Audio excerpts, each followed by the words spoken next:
कर्कट राशि 18 नवेम्बर 2025 किभଳି ରହିବ ଚାଲନ୍ତୁ ଜାଣିବା। ଆଜିର ଦିନ ଭାବନାରେ ସ୍ଥିରତା ରଖିବା ଆବଶ୍ୟକ। ପରିବାର ସହ କାଟିଥିବା ସମୟ ଆପଣଙ୍କୁ ଶାନ୍ତି ଦେବ।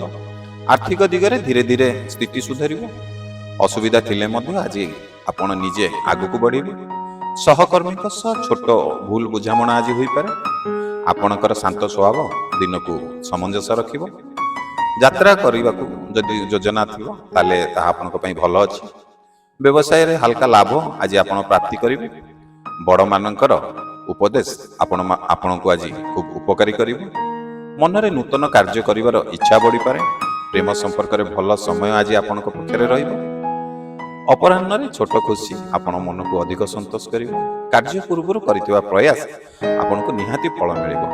ଯଦି ଏପର୍ଯ୍ୟନ୍ତ ଭିଡ଼ିଓଟିକୁ ଦେଖୁଛନ୍ତି ଆମ ଭିଡ଼ିଓକୁ ଲାଇକ୍ କରିନାହାନ୍ତି, ଆଶା କରିବି ନିହାତି ଭିଡ଼ିଓକୁ ଟିକେ ଲାଇକ୍ କରିବେ। ଗୋଟିଏ ସେକେଣ୍ଡ ଲାଗିବ, କ୍ଲିକ୍ କରିଦେବେ, ଭିଡ଼ିଓଟି ଲାଇକ୍ ହେଇଯିବ। ଆଉ ସେ ଗୋଟିଏ ଲାଇକ୍ ଆମକୁ ଉତ୍ସାହ ପ୍ରେରଣା ଦେବ ଆପଣମାନଙ୍କ ପାଇଁ ଏଇଭଳି ନୂଆ ନୂଆ ଭିଡ଼ିଓ ବନେଇବା ପାଇଁ। ଡେରି କରନ୍ତୁନି, ଲାଇକ୍ଟେ କରନ୍ତୁ। ଚାଲନ୍ତୁ ଭିଡ଼ିଓ ଆଗକୁ ବଢ଼ାଇବା। ନିଜର ଭାବନାକୁ ଆଜି ସଠିକ୍ ଭାବରେ ବ୍ୟକ୍ତ କରନ୍ତୁ। ଆପଣଙ୍କ ସହଯୋଗୀମାନେ ଆଜି ଆପଣଙ୍କୁ ନିଶ୍ଚିତ ସମ୍ମାନ ଦେବେ। ଅନାବଶ୍ୟକ କଥାରେ ଆଜି ଆପଣ ନ ପଡ଼ିଲେ ଆପଣଙ୍କ ପାଇଁ ଭଲ ହେବ। ଘରେ ଛୋଟ ଅନୁଷ୍ଠାନ କିମ୍ବା ଖୁସିର ଖବର ମିଳିପାରେ। ଭବିଷ୍ୟତ ଯୋଜନା ପାଇଁ ଆଜି ଆପଣଙ୍କ ଦିନଟି ଭଲ ସମୟ ରହିଛି। ସ୍ୱାସ୍ଥ୍ୟରେ ହାଲକା ଧ୍ୟାନ ଦେବା ଆଜି ଆପଣଙ୍କୁ ନିହାତି ଆବଶ୍ୟକ। ସନ୍ଧ୍ୟାରେ ମନରେ ସଫଳତା ଅନୁଭବ କରିବେ। ଆଜି ଆପଣଙ୍କର ଶୁଭ ସମୟ ହେଉଛି ଦ୍ୱିପହର 1ଟାରୁ 3ଟା ପର୍ଯ୍ୟନ୍ତ। ଶୁଭ ରଙ୍ଗ ଆପଣଙ୍କ ପାଇଁ ହେଉଛି ଧଳା, ରୂପା କିମ୍ବା ହାଲକା ନୀଳ। ଯଦି ଆପଣ ପ୍ରଥମ ଥର ଆମ ଚ୍ୟାନେଲ ଭିଡ଼ିଓ ଦେଖୁଛନ୍ତି, ଆମ ଚ୍ୟାନେଲକୁ ସବସ୍କ୍ରାଇବ୍ କରିନାହାନ୍ତି, ଡେରି କରନ୍ତୁନି, ଚ୍ୟାନେଲକୁ ଟିକେ ସବସ୍କ୍ରାଇବ୍ କରନ୍ତୁ।